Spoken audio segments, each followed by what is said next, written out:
नमस्कार दोस्तों, मैं हूं ब्योमकेश बख्शी और आपका स्वागत है इस चैनल पर जहां हर रात अंधेरों के बीच आप सुनते हैं पुरअसरार, खौफनाक और रोमांचक कहानियां। चैनल को सब्सक्राइब करना न भूलें और अब बिना वक्त ज़ाया किए चलिए आज की कहानी शुरू करते हैं। मेरा नाम डॉक्टर वॉटसन है और मैं उन घड़ियों को कलमबंद कर रहा हूं जो मैंने अपने अजीज दोस्त मिस्टर शर्लॉक होम्स के साथ गुजारी हैं। ये सिर्फ मेरी जिंदगी के लम्हे नहीं, बल्कि लंदन की तंग और धुंध भरी गलियों में छुपे उन राजों की दास्तान है जिन्हें सिर्फ होम्स जैसी तेज और बेदार अक्ल ही समझ सकती है। ये कहानी ले जाती है हमें साल 1904 नवंबर की एक सर्द और उदास शाम में। बाहर बारिश हो रही थी। बूंदों की हल्की हल्की आवाज बेकर स्ट्रीट के हमारे छोटे से फ्लैट की खिड़कियों पर पड़ रही थी, जैसे कोई चुपके से दस्तक दे रहा हो। मैं और होम्स दोनों अपनी अपनी सोच में डूबे हुए थे। मैं अपने पुराने जंग के दिन याद कर रहा था, वो जख्म, वो चीखें, वो यादें जो कभी पीछा नहीं छोड़ती। और होम्स अपनी कुर्सी पर सीधे बैठे हुए, उंगलियों को आपस में रगड़ते हुए गहरी सोच में गुम था। हमारे कमरे का माहौल अक्सर किताबों, कागजों और होम्स के केमिकल एक्सपेरिमेंट से भरा रहता था, लेकिन उस शाम कमरा अजीब तौर पर खामोश था। सिर्फ दो आवाजें थीं, एक दीवार पर लगी घड़ी की टिक टिक और दूसरी बाहर गिरती बारिश। मैंने होम्स की तरफ देखा। उसका चेहरा जैसे किसी गहरे राज के बोझ तले दबा हो। उसकी आंखें बिल्कुल बाज की तरह तेज बाहर गिरती बूंदों को घूर रही थीं, जैसे उनमें भी कोई सुराग छुपा हो। तब अचानक उसने कहा, बिना मेरी तरफ देखे, वॉटसन, क्या तुमने कभी सोचा है कि बारिश की बूंदें कितनी मुंतजिम होती हैं? मैं चुप रहा।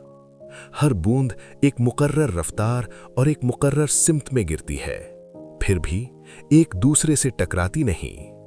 उसकी आवाज गहरी थी। नेचर की ये डिसिप्लिन ह्यूमन सोसाइटी की बदइंतजामी से कितनी मुख्तलिफ है। मैंने हल्की सी मुस्कुराहट के साथ कहा, होम्स, तुम आम चीजों में भी गहरे मानी तलाश कर लेते हो, लेकिन मुझे लगता है इस वक्त तुम्हें बारिश से ज्यादा किसी रोमांचक केस की जरूरत है। होम्स ने गहरी सांस ली और कुर्सी पर थोड़ा और सीधा हो गया। तुम ठीक कहते हो वॉटसन, ये बेकारी मेरे लिए बर्दाश्त से बाहर है। उसकी आंखों में बेचैनी थी। मेरा दिमाग काम मांग रहा है, कुछ ऐसा जो मेरी अक्ल को चैलेंज करे। उसके अल्फाज हवा में ही थे कि अचानक धम धम दरवाजे पर जोरदार दस्तक हुई। मैंने घड़ी की तरफ देखा। रात के 9 बज चुके थे। इस वक्त कोई मेहमान गैर मामूली बात थी। होम्स की आंखों में एक चमक आ गई, जैसे वो इसी पल का इंतजार कर रहा हो।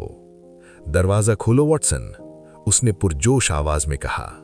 लगता है हमारे इंतजार की घड़ी खत्म हो चुकी है। मैं उठा और दरवाजा खोला। सामने एक लंबा दुबला पतला आदमी खड़ा था। उसका चेहरा खौफ और परेशानी से भरा हुआ था। उसका कोट बारिश में पूरी तरह भीग चुका था और बालों से पानी टपक रहा था। वो हिचकिचाता हुआ बोला, क्या मिस्टर शर्लॉक होम्स यहीं रहते हैं? उसकी आवाज कांप रही थी, क्योंकि मैं ही शर्लॉक होम्स हूं। होम्स ने कुर्सी से बिना उठे जवाब दिया, प्लीज अंदर आइए और बताइए मसला क्या है। वो आदमी जल्दी से अंदर आया। मैंने उसे कुर्सी की तरफ इशारा किया। वो थकान से भरा हुआ बैठ गया। उसने अपनी कोट की जेब से रूमाल निकाला, चेहरा पोंछते हुए बोला, मेरा नाम स्टैनली हॉपकिंस है। मैं स्कॉटलैंड यार्ड का इंस्पेक्टर हूं। उसकी आवाज में घबराहट साफ थी। मुझे आपकी मदद की सख्त जरूरत है मिस्टर होम्स। एक बहुत ही अजीब और पेचीदा केस मेरे सामने आया है। होम्स की आंखों की चमक और तेज हो गई। बताइए इंस्पेक्टर, उसने उंगलियां आपस में जोड़ते हुए कहा। केस क्या है? हॉपकिंस ने गहरी सांस ली और बोलना शुरू किया। ये वाकया यवर्ली कैंट के इलाके में हुआ है। वहां प्रोफेसर कोरन नाम के एक बुजुर्ग रहते हैं। एक तन्हा पसंद और इंतहाई इल्मदार आदमी। आज सुबह उनके नौकर विल यंग की उन्हीं के घर में कत्ल कर दिया गया। वो रुका, लेकिन ये कत्ल कोई आम जुर्म नहीं है। क्राइम सीन पर कुछ ऐसी चीजें मिली हैं जो इस केस को और भी ज्यादा पुरअसरार बना देती हैं। कैसी चीजें? होम्स ने फौरन पूछा। उसकी आवाज शांत थी, लेकिन उसकी आंखों में तेजी आ चुकी थी। हॉपकिंस ने कहना शुरू किया, सबसे पहली बात, कत्ल के मकाम पर हमें एक स्वर्णिम पिंस नेज मिला, एक गोल्डन स्पेक्टिकल्स पिन जो बहुत ही कीमती लग रहा था। ये चश्मा लाश के हाथ में था, जैसे वो आखिरी लम्हे तक इसे कसकर पकड़े हुए हो। कमरे में अचानक एक बोझल सी खामोशी छा गई। दूसरी बात, हॉपकिंस ने आवाज और धीमी कर दी। कमरे में किसी भी जबरदस्ती के निशान नहीं थे, न दरवाजा टूटा न खिड़की। फिर भी कातिल वहां से गायब था। तीसरी बात, उसने हिचकिचाते हुए कहा, प्रोफेसर कोरम का कहना है कि उन्हें बिल्कुल अंदाजा नहीं कि यह चश्मा कहां से आया, ना ही वो जानते हैं कि कातिल कौन हो सकता है। होम्स ने अपनी आंखें हल्की सी सिकोड़ ली। वो कुछ पल बिल्कुल चुप रहा, फिर धीरे से बोला, स्वर्णिम पिंस नेज, जैसे वो लफ्ज जबान पर घूमकर अपना असर छोड़ रहा हो। ये वाकई बहुत ही दिलचस्प है। ये बताइए, होम्स ने पूछा, ये विल यंग वो क्या करता था? विल यंग, हॉपकिंस ने जवाब दिया, प्रोफेसर कोरम का नौकर भी था और सेक्रेटरी भी। वो कई सालों से उनके साथ था। प्रोफेसर का कहना है कि वो एक वफादार और मेहनती आदमी था। फिर थोड़ा रुक कर बोला, लेकिन मिस्टर होम्स, मुझे लगता है प्रोफेसर कुछ छुपा रहे हैं। उनकी बातों में एक अजीब सी हिचकिचाहट थी। होम्स ने धीरे से सिर हिलाया। तुमने क्राइम सीन का डिटेल में जाकर इंस्पेक्शन किया? उसने पूछा। और क्या देखा? हॉपकिंस ने अपनी जेब से एक छोटी सी नोटबुक निकाली, उसे खोला और पढ़ना शुरू किया।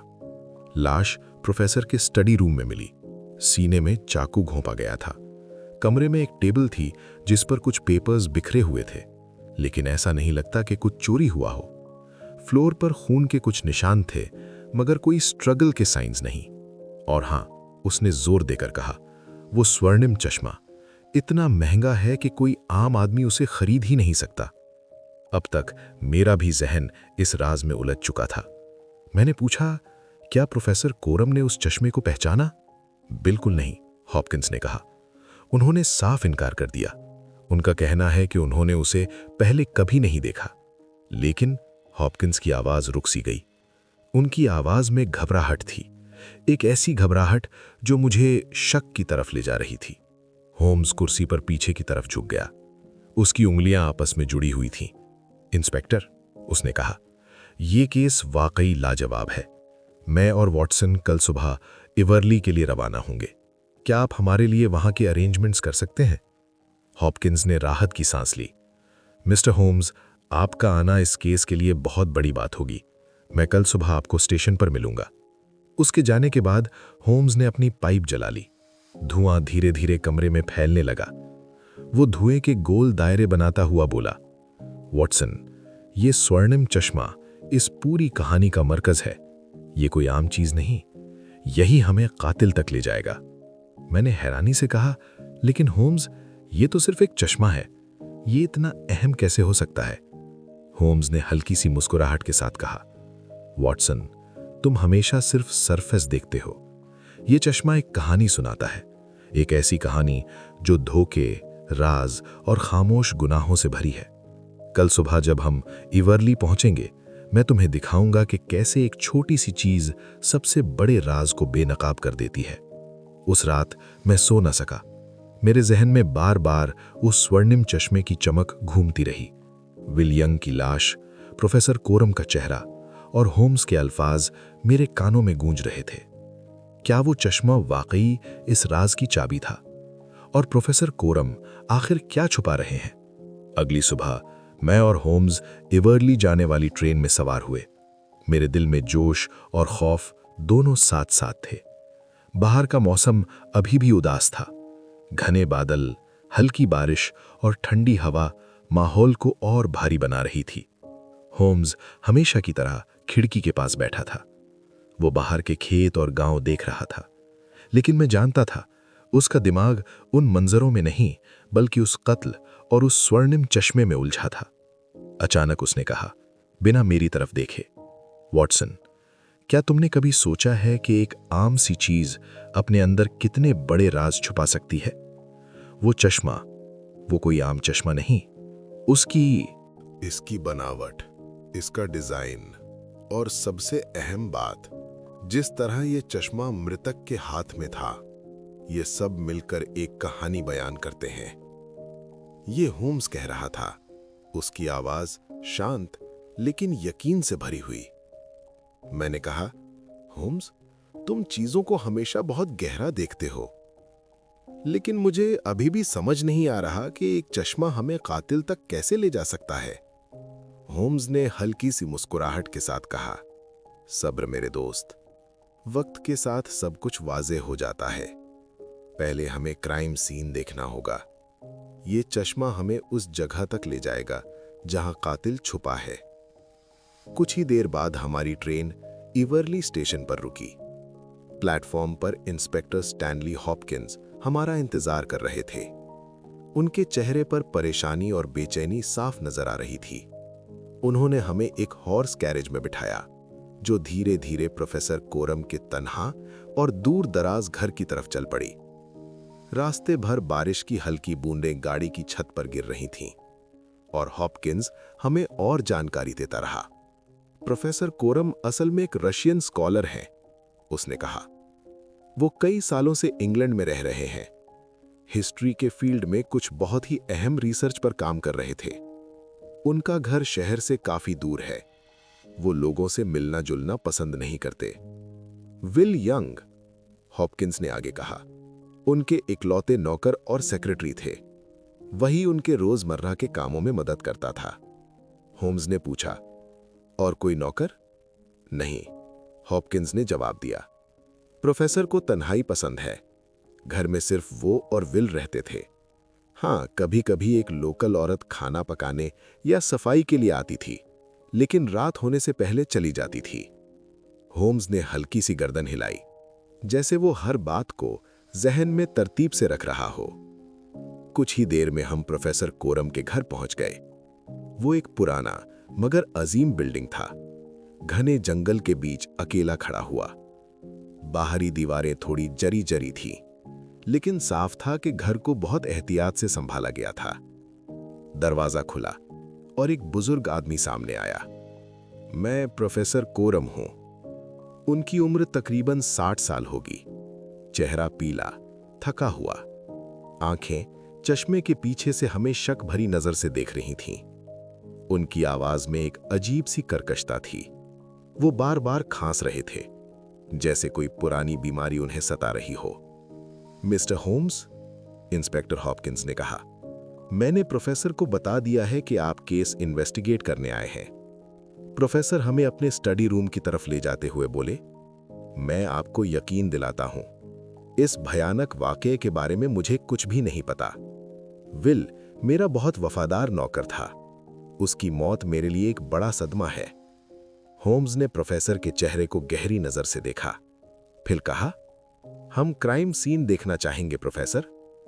प्रोफेसर हमें उस कमरे में ले गए जहां कत्ल हुआ था। वो एक बड़ा लाइब्रेरी रूम था, चारों तरफ किताबें ही किताबें, बीच में एक भारी लकड़ी की टेबल। जमीन पर खून के धब्बे अभी भी नजर आ रहे थे, चाहे पुलिस ने सफाई की कोशिश की हो। होम्स फौरन नीचे झुक गया, अपना मैग्नीफाइंग लेंस निकाला और उस जगह को गौर से देखने लगा जहां विल यंग की लाश मिली थी। ये चश्मा कहां मिला था? होम्स ने सीधा खड़े होते हुए पूछा। हॉपकिंस ने टेबल पर रखे छोटे लकड़ी के बॉक्स की तरफ इशारा किया। यहीं विल के हाथ में था। हमने इसे सिक्योर कर लिया है। होम्स ने बॉक्स खोला और स्वर्णिम पिंसनेस बाहर निकाला। कमरे की रोशनी में वो चश्मा हल्का सा चमक उठा। ये वाकई एक लाजवाब चीज थी। गोल्डन फ्रेम और इतने प्रिसाइज लेंसेज, जैसे किसी मास्टर क्राफ्ट्समैन ने खुद बनाए हों। होम्स ने उसे हाथ में घुमाया, फिर आंखों के पास लाकर गौर से देखा और अचानक बोला, ये एक औरत का चश्मा है। औरत का? मैंने हैरानी से पूछा। हाँ वॉटसन, होम्स ने कहा। इसकी शेप, इसका साइज, सब कुछ ये बात वाज़ेह करता है। ये कोई आम चश्मा नहीं, इसके लेंसेज खास तौर पर बनाए गए हैं, शायद किसी सीरियस आईसाइट प्रॉब्लम के लिए। प्रोफेसर कोरम ने खांस कर कहा, मुझे नहीं पता ये चश्मा कहां से आया, मैंने इसे पहले कभी नहीं देखा। होम्स ने उनकी तरफ एक तेज और गहरी नजर डाली, लेकिन कुछ नहीं कहा। कमरे में एक बोझिल सी खामोशी फैल गई। होम्स ने कमरे का और गहराई से मुआयना शुरू कर दिया। खिड़कियां, दरवाजे और दीवारें, हर चीज को वो बहुत तवज्जो से देख रहा था। मैंने महसूस किया वो बार बार उन खून के धब्बों के पास रुक जाता था। कोई जबरदस्ती का निशान नहीं, होम्स ने धीमी आवाज में कहा। इसका मतलब, उसने एक लम्हा रुक कर कहा, या तो कातिल पहले से इस घर में मौजूद था या उसे बिना किसी मुकाबले के अंदर आने दिया गया। लेकिन यह कैसे मुमकिन है? हॉपकिंस ने हैरानी से पूछा। विल यंग किसी अनजान शख्स को इतनी आसानी से घर के अंदर क्यों आने देता? होम्स ने बिना रुके जवाब दिया, इस सवाल का जवाब उसी चश्मे में छुपा है। यह कहकर वो धीरे से टेबल की तरफ बढ़ा। टेबल पर कुछ पेपर्स बिखरे हुए थे, कुछ पर रशियन लैंग्वेज में लिखा हुआ था। होम्स ने उन्हें उठाया और गौर से पढ़ना शुरू किया। प्रोफेसर, उसने पूछा, ये पेपर्स क्या हैं? ये मेरे रिसर्च से मुताल्लिक हैं, प्रोफेसर कोरम ने कहा। मैं रशियन हिस्ट्री पर एक किताब लिख रहा हूं। ये सिर्फ इनिशियल नोट्स हैं। होम्स ने सर हिला दिया, लेकिन उसकी आंखों में एक तेज चमक थी जो मुझे बता रही थी कि वो कुछ और ही सोच रहा है। उसने पेपर्स वापस टेबल पर रखे और कमरे से बाहर निकल गया। मैं और हॉपकिंस उसके पीछे पीछे बाहर आ गए। बाहर होम्स ने घर के चारों तरफ का मुआयना शुरू कर दिया। गार्डन, खिड़कियां और यहां तक कि मिट्टी के रास्ते भी। बारिश की वजह से जमीन गीली थी, लेकिन कहीं भी कोई गैर मामूली निशान नजर नहीं आ रहा था। होम्स, मैंने पूछा, जब वो एक दरख्त के नीचे रुककर कुछ देख रहा था, तुम्हें क्या लगता है? उसने धीरे से कहा, वॉटसन, यहां कुछ ठीक नहीं है। ये कत्ल गुस्से में किया गया जुर्म नहीं, ये एक सोची समझी साजिश थी। उसकी आवाज ठंडी और पक्की थी। लेकिन कातिल ने एक गलती की, उसने वो चश्मा छोड़ दिया।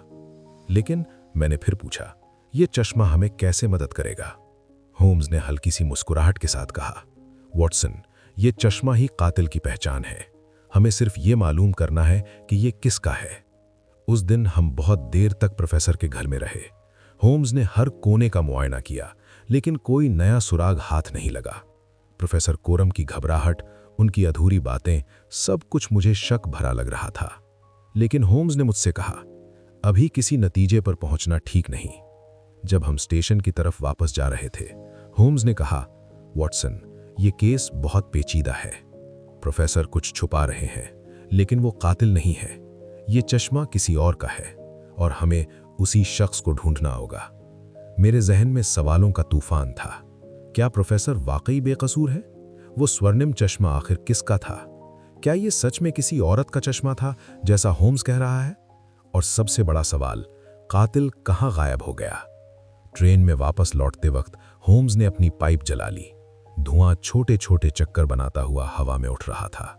वो बोला, वॉटसन, ये केस धोखे और गद्दारी की कहानी है। वो चश्मा हमें उस शख्स तक ले जाएगा जिसने विल यंग का कत्ल किया, लेकिन इसके लिए हमें और गहरा जाना होगा। मैं जानता था होम्स का दिमाग पहले ही इस राज को सुलझाने में लग चुका है, लेकिन मेरे लिए ये अभी भी एक अधूरी पहेली थी। लंदन लौटते वक्त ट्रेन की खिड़की के बाहर का मंजर धुंधला, उदास, बिल्कुल मेरे दिल की तरह।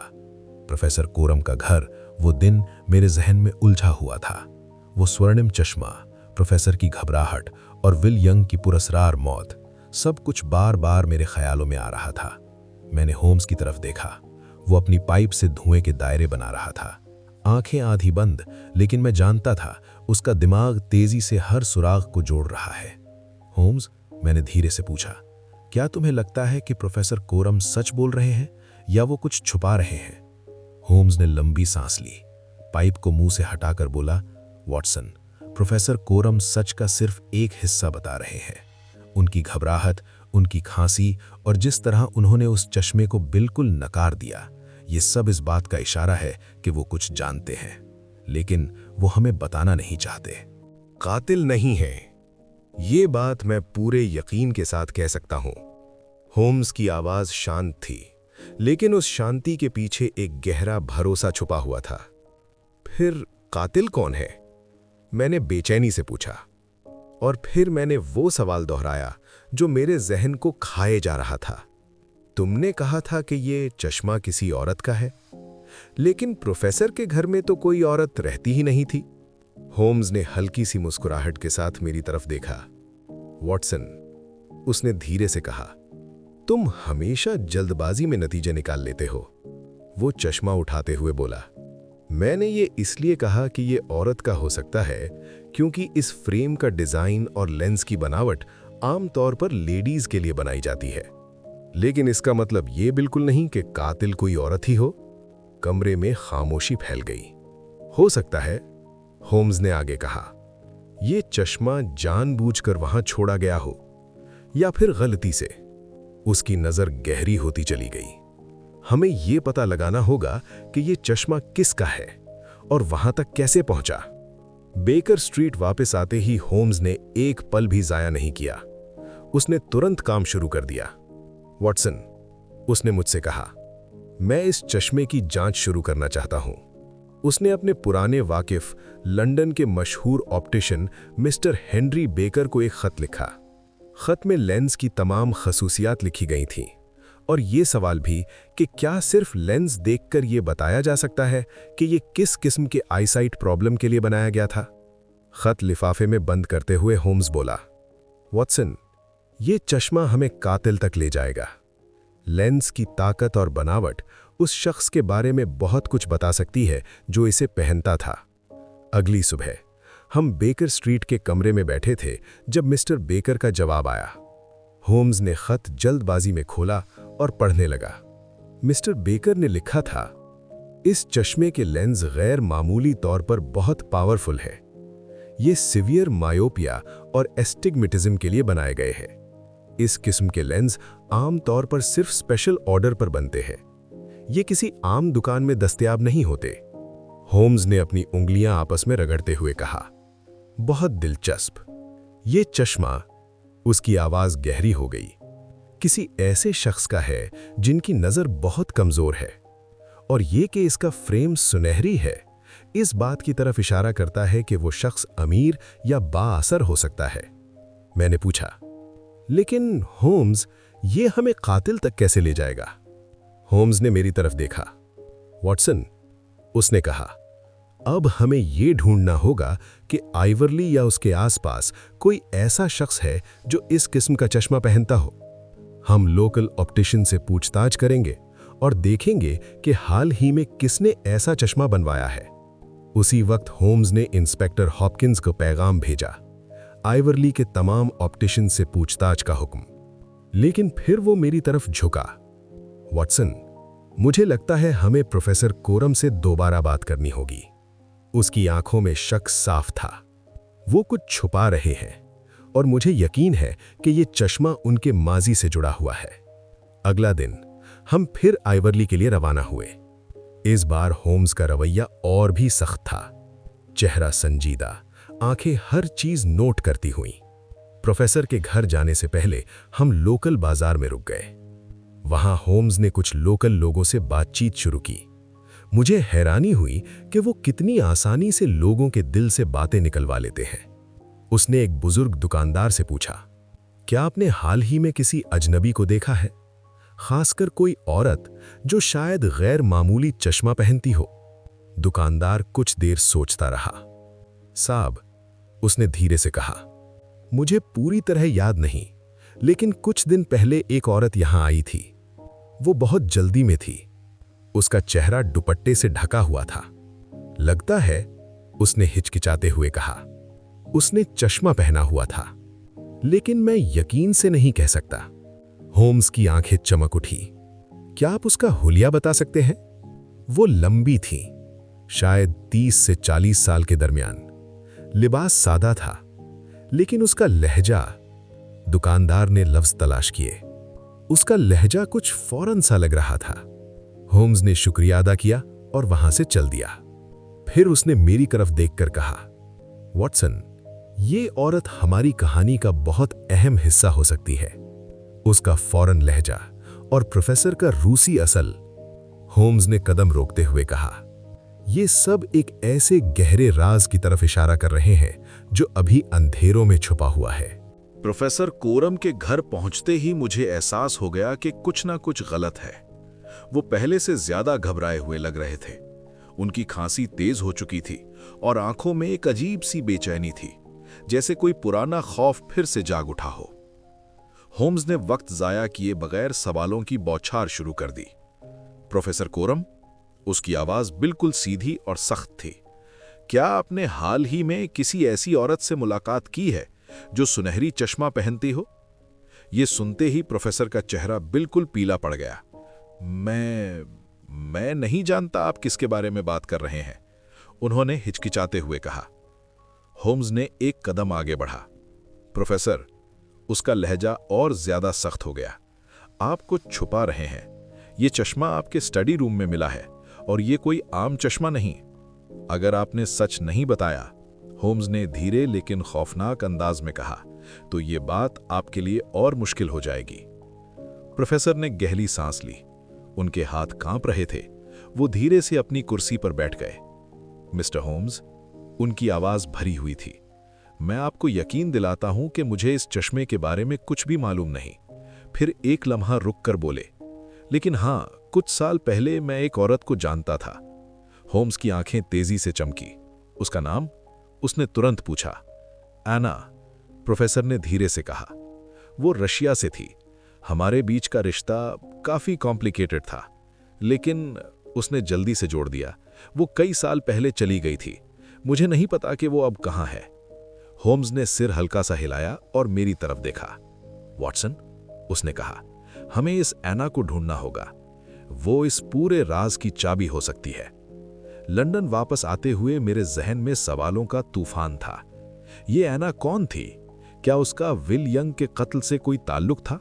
और वो सुनहरी चश्मा, क्या वो वाकई उसी का था? होम्स खामोश था, लेकिन मैं जानता था उसका दिमाग बिजली की रफ्तार से काम कर रहा है। उसने धीरे से कहा, वॉटसन, ये केस धोखे और माजी के राजों से भरा हुआ है। हमें और गहरा उतरना होगा। लंदन पहुंचकर बेकर स्ट्रीट का छोटा सा कमरा फिर से हरकतों का मरकज बन गया। होम्स अपने ख्यालों में इतना डूबा हुआ था कि वो मुश्किल से कुछ बोल रहा था। उसकी मेज पर कागजात, नक्शे और केमिकल टूल्स बिखरे पड़े थे, जैसे उसके जहन की उलझन। मैं समझ गया था कि वो सुनहरी चश्मे और प्रोफेसर कोरम के पुरअसरार माजी के बीच कोई गहरी कड़ी ढूंढ रहा है। एना का नाम सामने आने के बाद होम्स की आंखों में एक नई चमक थी, जैसे पजल का एक अहम हिस्सा मिल गया हो। अचानक उसने कहा, वॉटसन, अपनी पाइप को मेज पर रखते हुए बोला, हमें यह जानना होगा कि ये एना कौन थी और प्रोफेसर कोरम की जिंदगी में कैसे आई। प्रोफेसर कह रहे हैं कि वो कई साल पहले चली गई, लेकिन मुझे यकीन है वो झूठ बोल रहे हैं। एना अभी भी कहीं न कहीं मौजूद है और ये कत्ल उसी से जुड़ा हुआ है। मैंने पूछा, लेकिन होम्स, अगर वो इतने साल पहले चली गई थी तो अब यहां कैसे हो सकती है? और ये चश्मा, क्या ये वाकई उसी का है? होम्स अपनी कुर्सी पर पीछे की तरफ झुक गया। वॉटसन, उसने गहरी आवाज में कहा, यह चश्मा इस कहानी का सबसे अहम सुराग है। इसके लेंस की ताकत और इसका सुनहरी फ्रेम ये दिखाता है कि यह किसी ऐसे शख्स का है जो सिर्फ अमीर ही नहीं, बल्कि जिसकी नजर बहुत कमजोर है। प्रोफेसर का रशियन असल, एना का नाम और ये हकीकत कि वो भी रशिया से थी। होम्स ने एक लम्हा रुक कर कहा, ये सब एक गहरी साजिश की तरफ इशारा करते हैं। उसी दिन दोपहर को इंस्पेक्टर स्टैनली हॉपकिंस का पैगाम आया। उसने बताया कि यह वली के तमाम लोकल ऑप्टिशियन से पूछताछ हो चुकी है।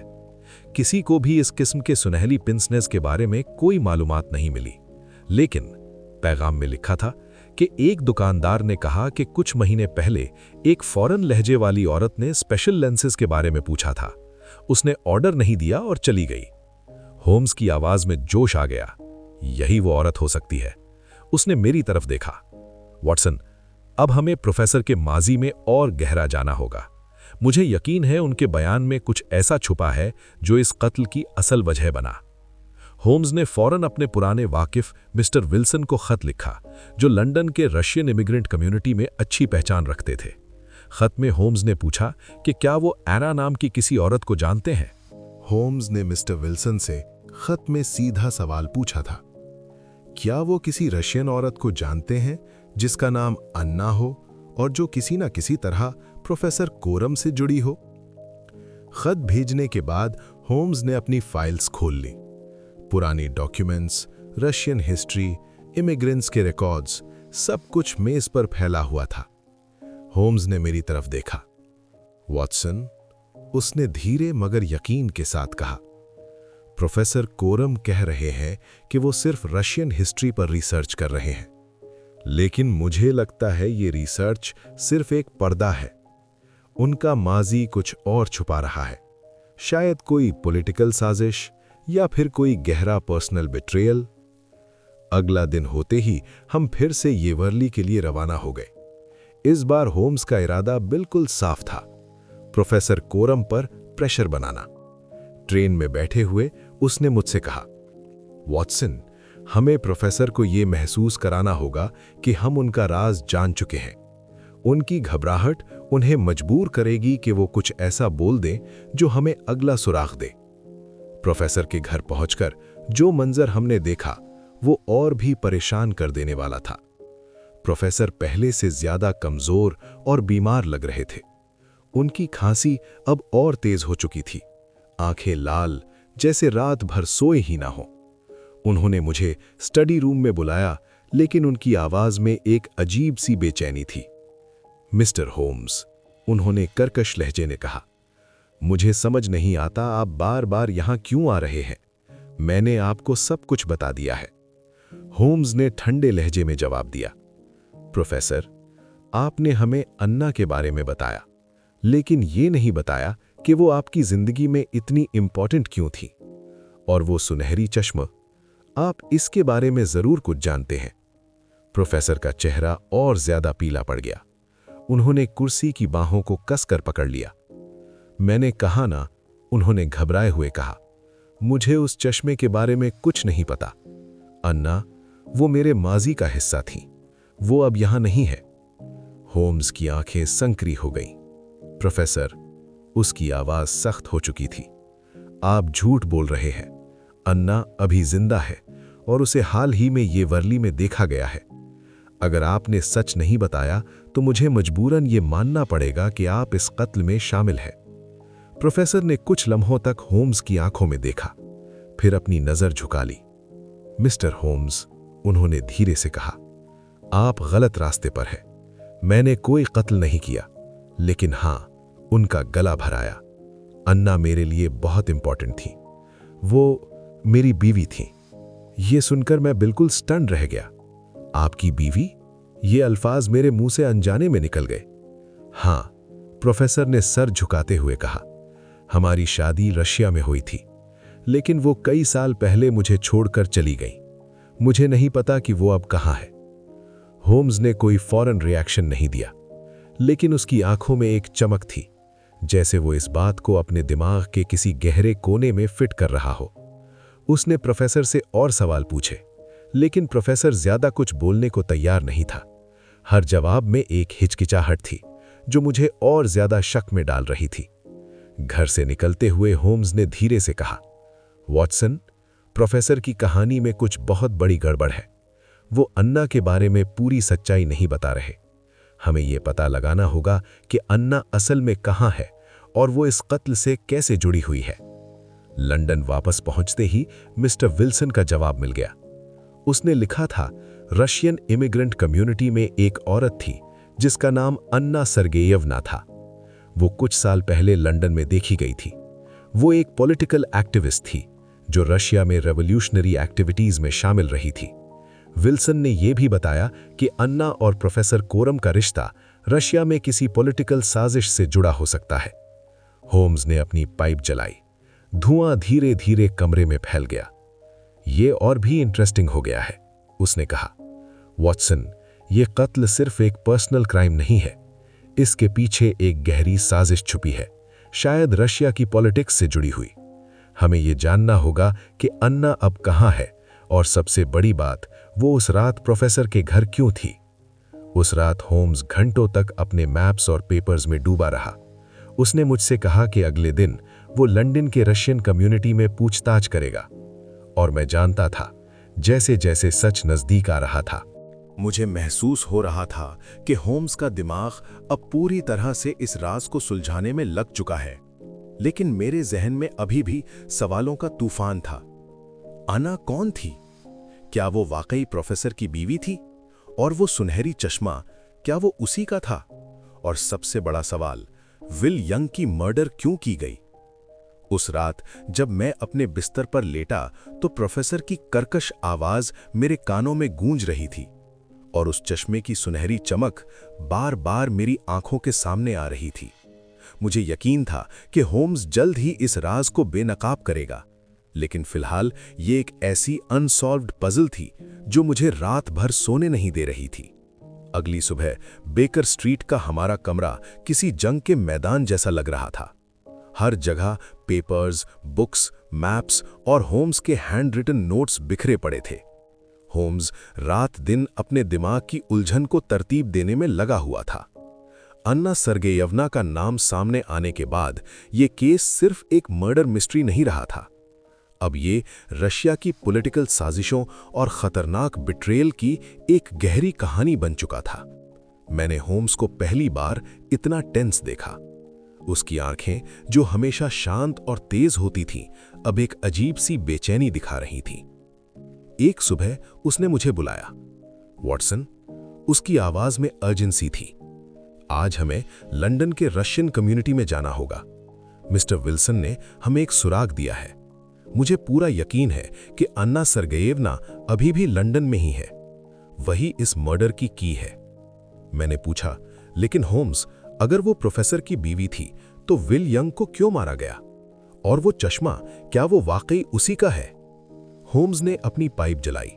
धुआं धीरे धीरे कमरे में फैल गया।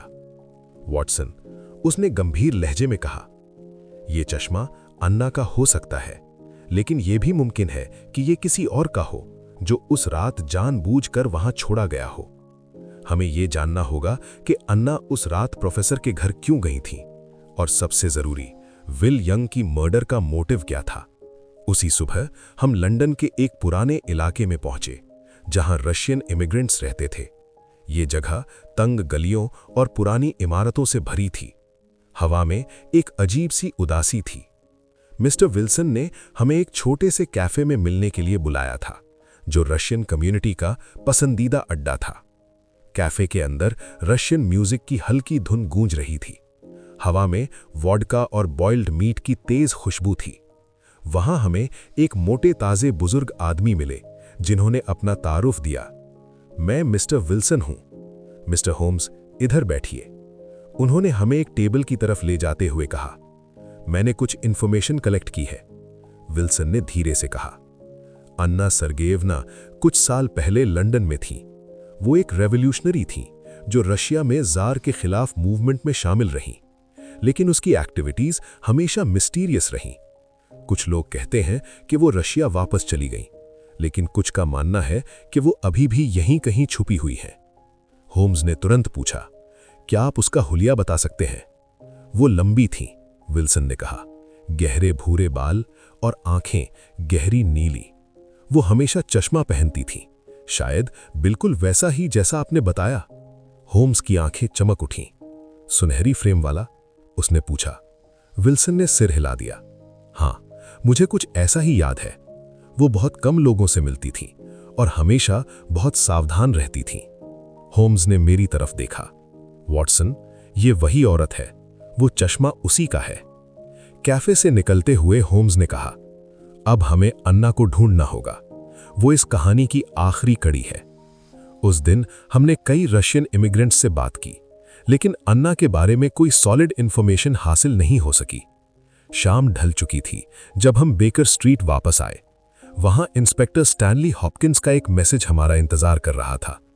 उसने लिखा था, प्रोफेसर कोरम की तबीयत और ज्यादा बिगड़ गई है। वो अब ठीक से बात भी नहीं कर पा रहे। ये अजीब है, मैंने कहा। क्या उनकी इलनेस का इस मर्डर से कोई कनेक्शन हो सकता है? होम्स ने गंभीर आवाज में जवाब दिया, वॉटसन, प्रोफेसर की बीमारी वाकई रियल हो सकती है, लेकिन मुझे लगता है कि वो इससे एक बहाना बना रहे हैं। वो कुछ बहुत बड़ा छपा रहे हैं और मुझे महसूस हुआ जैसे सच अब अंधेरे से बाहर आने ही वाला हो। और अब हमें ये पता लगाना ही होगा कि वो चीज क्या है जो इस पूरे राज के पीछे छुपी हुई है। अगला दिन शुरू होते ही होम्स ने एक नया और खतरनाक कदम उठाया। उसने फैसला किया कि प्रोफेसर कोरम के घर के आसपास के इलाके की गहरी और बारीकी से जांच की जाए।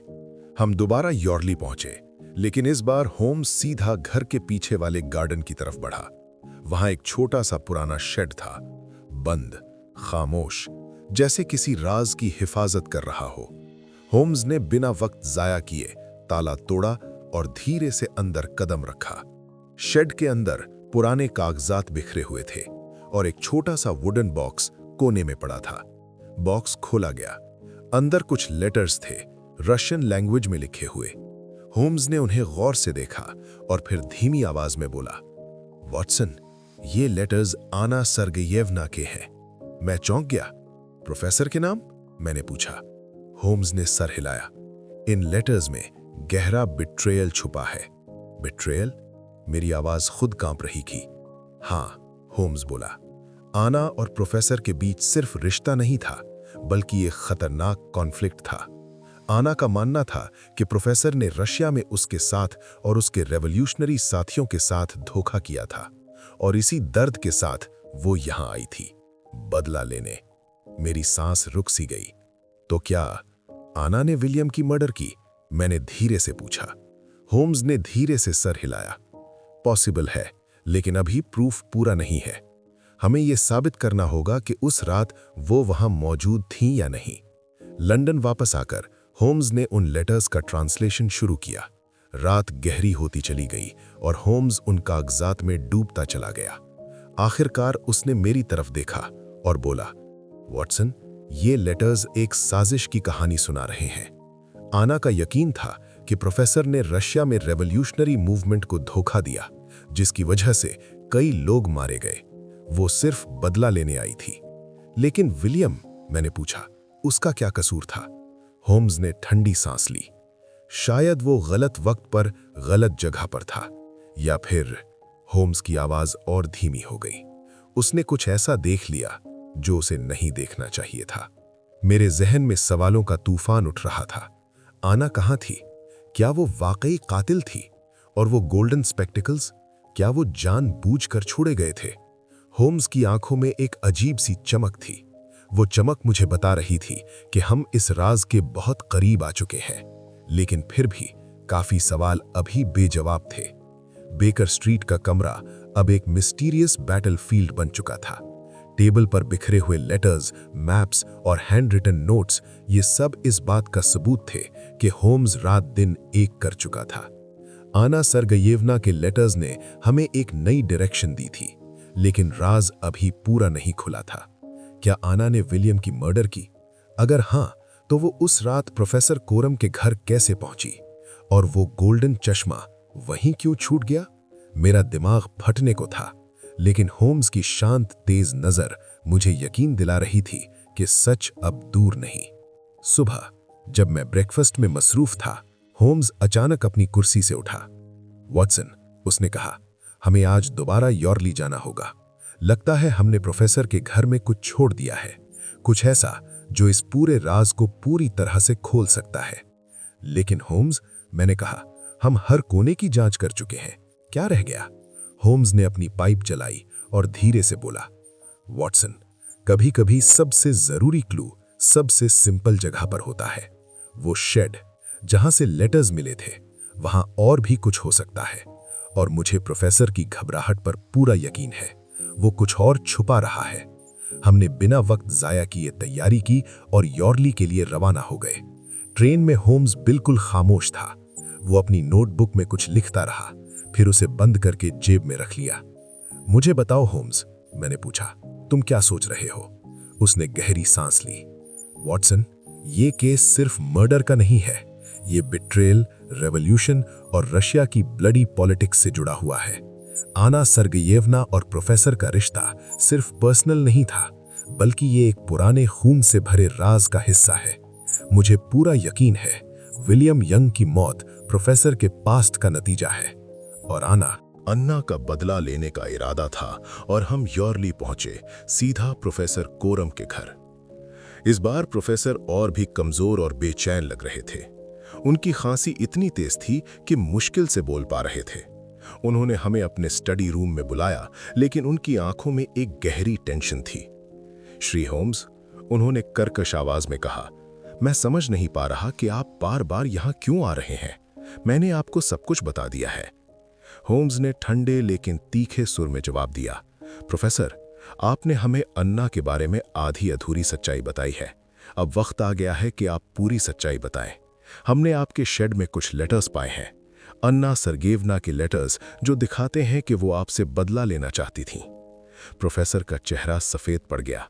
उन्होंने अपनी कुर्सी की आर्म्स को कसकर पकड़ लिया और कुछ लम्हों तक चुप रहे। फिर धीरे से बोले, श्री होम्स, आप सही हैं, मैंने कुछ छुपाया है, लेकिन मैंने कोई मर्डर नहीं किया। तो फिर बताइए, अन्ना उस रात यहां थी, है ना? प्रोफेसर ने गहरी सांस ली और सिर झुकाकर कहा, हाँ, वो थी। मैं स्टन्ड हो गया। वो यहां थी? मैंने अनायास ही पूछा। होम्स ने मेरी तरफ देखे बिना कहा, प्रोफेसर, अब पूरी कहानी बताइए। प्रोफेसर ने कांपती आवाज में शुरू किया, अन्ना मेरी पत्नी थी, लेकिन हमारा विवाह सिर्फ नाम का था। रशिया में हम दोनों एक रेवोल्यूशनरी ग्रुप का हिस्सा थे जो सार के खिलाफ लड़ रहा था। लेकिन मैंने कुछ ऐसा किया जिसके वजह से कई लोग मारे गए। अन्ना को लगा कि मैंने उसे और उसके साथियों को धोखा दिया है। वो मुझे कभी माफ नहीं कर सकती थी। कई साल पहले वो मुझे छोड़कर चली गई, लेकिन कुछ महीने पहले उसने फिर से कांटेक्ट किया। होम्स ने तीखी नजर से पूछा, उस रात क्या हुआ? प्रोफेसर ने रुके हुए बोला, वो अचानक मेरे घर आई। मैंने उसे देखकर चौंक गया। वो गुस्से में थी और मुझसे मेरे अतीत के बारे में सवाल पूछने लगी। लेकिन तभी विलियम अंदर आया, कुछ पेपर्स लेने। अन्ना ने उसे देखा और फिर सब कुछ इतनी तेजी से हुआ कि मैं समझ नहीं पाया। क्या हुआ? होम्स ने तेज सुर में पूछा। मुझे नहीं पता। प्रोफेसर की आंखें नम थी। मैं सिर्फ एक चीख सुना। जब मैं स्टडी रूम में पहुंचा, विलियम जमीन पर पड़ा था और उसका खून बह रहा था। अन्ना वहां नहीं थी। और वो चश्मा? पता नहीं, प्रोफेसर ने कहा। शायद वो अन्ना का था। वो हमेशा गोल्डन फ्रेम्ड स्पेक्टिकल्स पहनती थी। होम्स ने सिर हिलाया और मेरे पास देखते हुए कहा, वॉटसन, हमें शेड में फिर से जाना होगा। मुझे यकीन है वहां और कुछ है। हमने प्रोफेसर को उनके रूम में छोड़ दिया और शेड की तरफ रवाना हो गए। इस बार होम्स ने हर कोने को और भी बारीकी से चेक किया। शेड की एक कोने में एक पुराने वुडन बॉक्स के नीचे हमें एक छोटा सा कपड़ा मिला, खून से भरा हुआ। होम्स ने उसे मैग्नीफाइंग लेंस से देखा और कहा, वॉटसन, ये ताज़ा खून नहीं है। ये उस रात का हो सकता है जब विलियम की मर्डर हुई थी। मगर इसका मतलब क्या है? मैंने पूछा। इसका मतलब है कि अन्ना यहां थी, होम्स ने कहा। वो शायद शेड में छिपी थी। हमें शेड चेक करते हुए एक और इंपॉर्टेंट क्लू मिला, एक छोटा सा रशियन कॉइन जो फ्लोर के कोने में पड़ा था। होम्स ने उसे उठाया और गौर से देखा। ये कॉइन पुराना है, रशिया में कई साल पहले चल रहा था। अन्ना ने शायद इसे अपने साथ लाया। लंदन वापस आते हुए होम्स ने कहा, वॉटसन, अब पिक्चर क्लियर हो रही है। अन्ना उस रात प्रोफेसर से मिलने आई थी। शायद उसका इरादा प्रोफेसर को मारना था, लेकिन विलियम यंग रास्ते में आ गया। उसने विलियम की मर्डर की और फिर भाग गई, लेकिन अपना चश्मा छोड़ गई। मगर वो कहाँ गई? मैंने पूछा। ये हमें पता लगाना होगा। मुझे यकीन है वो अभी भी लंदन में है। हमें रशियन कम्युनिटी में और पूछताछ करनी होगी। उसी रात जब हम बेकर स्ट्रीट पहुंचे, इंस्पेक्टर हॉपकिंस का एक मैसेज हमें इंतजार कर रहा था। एक और मैसेज हमारा इंतजार कर रहा था। इंस्पेक्टर हॉपकिंस ने बताया कि यॉर्ली में एक लोकल शख्स ने उस रात प्रोफेसर कोरम के घर के आसपास एक औरत को देखा था। उसका हुलिया एना सर्गेयेवना से मिलता जुलता था। होम्स की आंखें चमक उठीं। वॉटसन, हम अब बहुत करीब हैं। एना यहां है और वो छुप रही है। हमें उसे ढूंढना होगा और जल्दी। मेरे दिमाग में सवालों का तूफान उठ रहा था। एना कहां थी? क्या वो वाकई हत्यारी है, और अगर हाँ तो वो प्रोफेसर के घर से कैसे गायब हो गई? होम्स का सेल्फ कॉन्फिडेंस मुझे यकीन दिला रहा था कि हम जल्द ही इस रहस्य को सुलझा लेंगे, लेकिन अभी के लिए ये एक अनसॉल्व्ड पजल था जो मुझे रात भर नींद ना आने देगी। बेकर स्ट्रीट की सुबह फिर से टेंशन और एक्साइटमेंट से भरी हुई थी। होम्स अपने ख्यालों में इतने डूबा हुआ था कि रात भर सोया नहीं था। उसकी डेस्क पर बिखरे हुए कागज और लेटर्स अब सिस्टमैटिक पाइल्स में बदल गए थे, जैसे वो इस रहस्य की लास्ट लिंक को जोड़ने के लिए तैयार हो। एना सर्गियेवना का नाम, वो गोल्डन फ्रेम्ड स्पेक्टिकल्स और प्रोफेसर कोरम का मिस्टीरियस पास्ट, ये सब अब एक क्लियर पिक्चर में उभर रहा था। मैं जानता था होम्स इस केस को सुलझाने के बहुत करीब था, और मेरे अंदर भी एक स्ट्रेंज अनीज थी। वॉटसन, होम्स ने अचानक अपनी पाइप को डेस्क पर रखते हुए कहा, आज का दिन है जब हम इस रहस्य को पूरी तरह सुलझाएंगे। एना सर्गियेवना लंदन में है और मुझे यकीन है कि वो अभी भी यॉर्ली के आसपास छुपी हुई है। हमें उसे ढूंढना होगा और वो हमें विलियम यंग की मर्डर की सच्चाई बता देगी। मैंने पूछा, लेकिन होम्स, अगर वो इतनी चालाकी से छुपी रही है तो हम उसे कैसे ढूंढेंगे? होम्स ने हल्की मुस्कान के साथ कहा, वॉटसन, वो चश्मा उसकी सबसे बड़ी गलती थी। उसने इसे अनजाने में छोड़ दिया और ये हमें उस तक ले जाएगा। मैंने इंस्पेक्टर हॉपकिंस से कहा कि वो यॉर्ली के आसपास हर सस्पिशियस जगह की चेक करें, और मुझे यकीन था कि जल्द ही कोई क्लू मिलेगा। उस दिन सुबह हमें इंस्पेक्टर हॉपकिंस का एक टेलीग्राम मिला। उन्होंने बताया कि यॉर्ली के पास एक पुराना सुनसान मकान है जहां कुछ सस्पिशियस एक्टिविटी देखी गई। लोकल लोगों ने एक औरत को वहां रात के वक्त आते जाते देखा, जिसका हुलिया एना सर्गियेवना से मिलता जुलता था। ये हमारा मौका है, होम्स ने उत्साह से कहा। वॉटसन, अपनी रिवॉल्वर ले लो, हमें कॉशन से काम लेना होगा। हम तुरंत यॉर्ली के लिए रवाना हो गए। ट्रेन में होम्स ने अपनी प्लान बताई कि हम उस मकान में घुसेंगे और एना से आमने सामने बात करेंगे, लेकिन सावधान रहना होगा, वो खतरनाक हो सकती है। यॉर्ली पहुंचने पर हमने इंस्पेक्टर हॉपकिंस से मिले, जो 2 और पुलिस ऑफिसर्स के साथ उस सुनसान मकान के बाहर हमारा इंतजार कर रहे थे। मकान पुराना और जीर्ण था, विंडोज टूटी हुई और वॉल्स डैम्प और सड़ी हुई थी। ये ऐसी जगह थी जहां कोई आसानी से छुप सकता था। होम्स ने धीरे से कहा, वॉटसन, हमें चुपके से अंदर जाना होगा।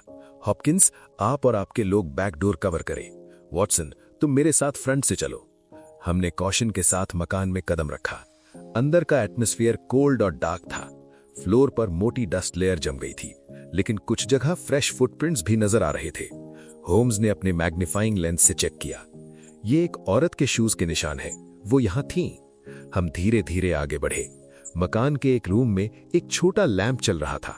उसके पास एक टेबल पर कुछ पेपर्स और एक ओल्ड रशियन न्यूज़पेपर रखा था। होम्स ने पेपर्स उठाए और जल्दी से पढ़ने लगा। वॉटसन, मैंने धीरे से कहा, ये रेवोल्यूशनरी डॉक्यूमेंट्स है। एना अब भी अपने पुराने मिशन से जुड़ी हुई है। तभी एक हल्के से आवाज सुनाई दी। होम्स ने तुरंत अपनी फिंगर अपने लिप्स पर रखी और मुझे साइलेंट रहने का इशारा किया। हम उस आवाज की तरफ बढ़े जो मकान के ऊपर फ्लोर से आ रही थी।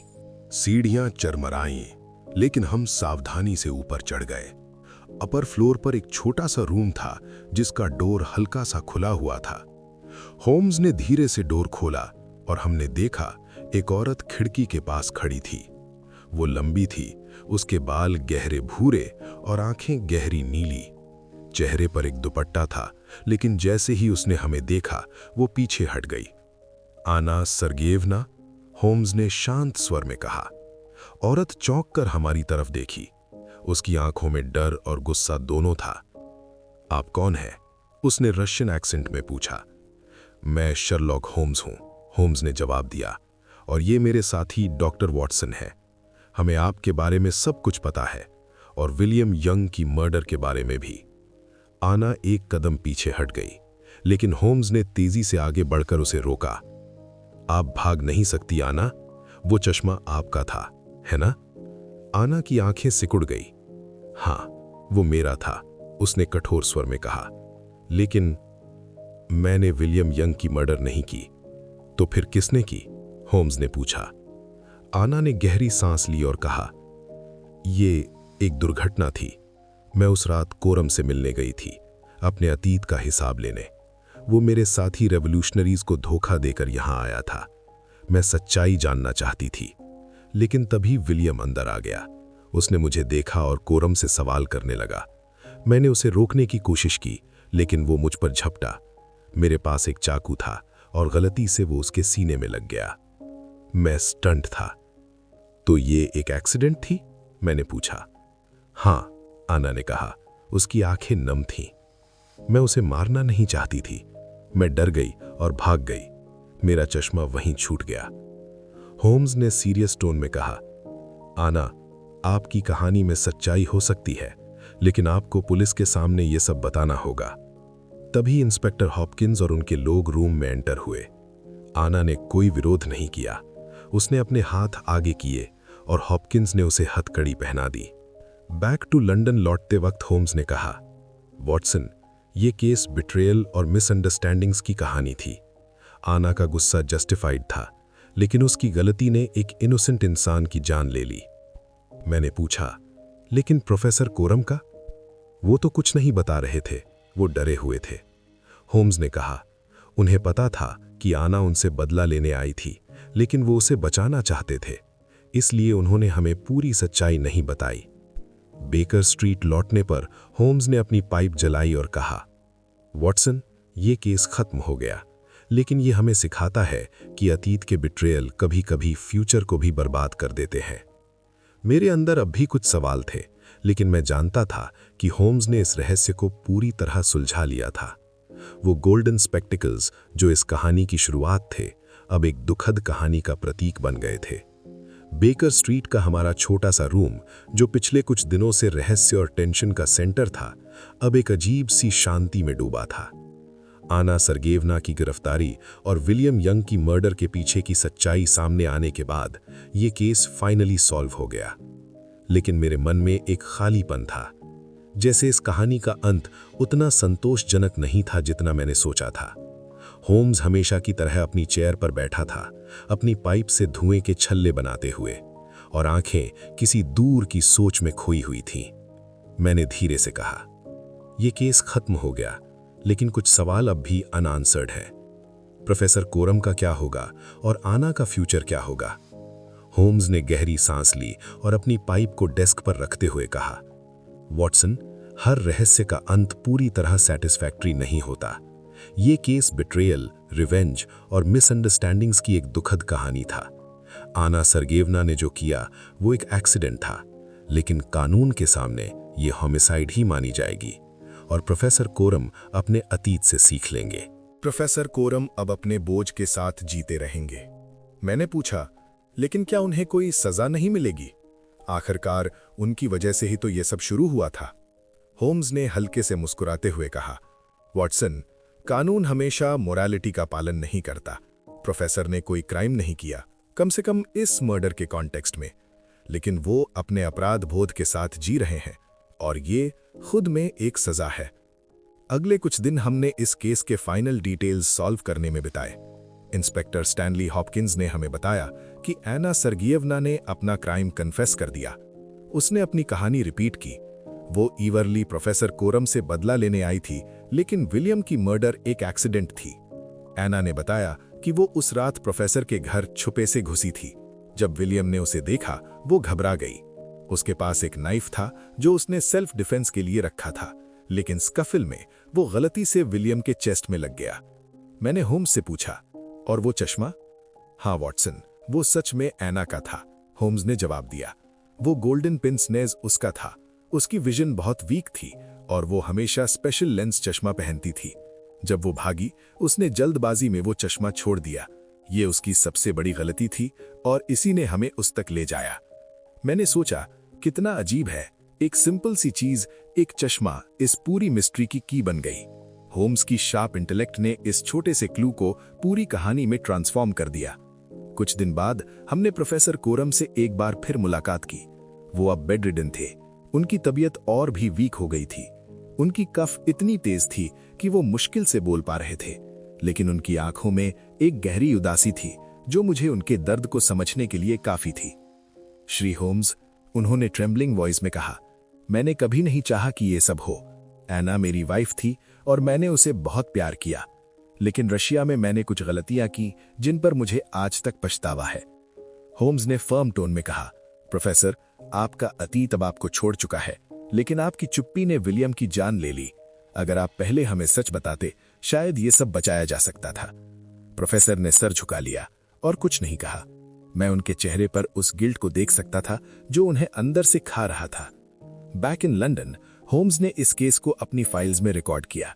उसने गोल्डन चश्मा एक छोटे से बॉक्स में रखा और अपनी डेस्क के एक कोने में प्लेस किया।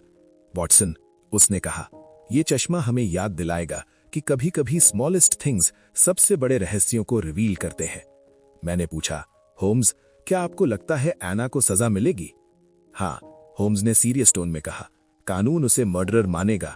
हालांकि ये एक एक्सीडेंट थी, लेकिन मुझे लगता है कि कोर्ट उसकी कहानी को कंसिडर करेगी। शायद उसकी सजा को थोड़ा लाइट किया जाए। ये केस मुझे डीपली अफेक्ट कर गया। एक ऐसी कहानी जिसमें कोई विक्टर नहीं था। एना का गुस्सा और उसका रिवेंज का जुनून समझ में आता था, लेकिन इसने एक इनोसेंट इंसान की जान ले ली। प्रोफेसर कोरम का अतीत और बिट्रेयल ने इस ट्रेजेडी को जन्म दिया, और विलियम यंग, जो इस सब में सिर्फ एक इनोसेंट विक्टिम था, अपनी जान गंवा बैठा। एक शाम जब हम बेकर स्ट्रीट पर अपने रूम में बैठे थे, मैंने होम्स से कहा, होम्स, ये केस मुझे हमेशा याद रहेगा। इतना दुखद था। होम्स ने अपनी पाइप जलाते हुए कहा, वॉटसन, ये दुखद था, लेकिन ये हमें सिखाता है कि एंगर और रिवेंज इंसान को कितना नुकसान पहुंचा सकते हैं। मैंने सर हिलाया। हाँ, तुम ठीक कहते हो, लेकिन फिर भी ये सोचकर दुख होता है कि एक छोटी सी गलती इतना बड़ा नुकसान कर सकती है। होम्स ने गहरी सांस ली और विंडो की तरफ देखा। इंसान की नेचर ऐसी ही है वॉटसन, वो अपने दुख को भूल नहीं पाता। एना का गुस्सा जस्टिफाइड था, लेकिन उसने उसे गलत रास्ते पर ले जाया। मैं चुप रहा। होम्स की बातें मेरे दिमाग में गूंज रही थीं।